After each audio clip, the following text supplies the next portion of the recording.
పాప మరణముల నియమము నుండి దేవుని యొక్క ఆత్మ, దేవుని యొక్క రక్తం అంట, క్రీస్తు యేసునందు జీవమునిచ్చు ఆత్మ నియమం.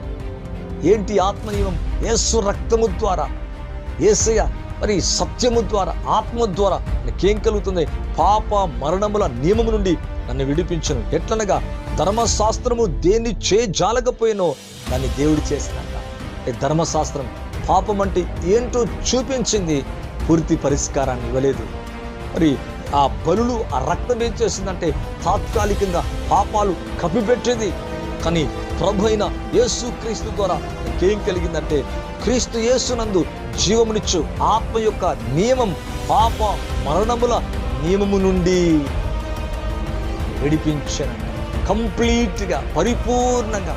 అందుకే ప్రభు అంటాడు, ఇక వారి పాపములను మరి ఎన్నడూ కూడా జ్ఞాపకము చేసుకోవట.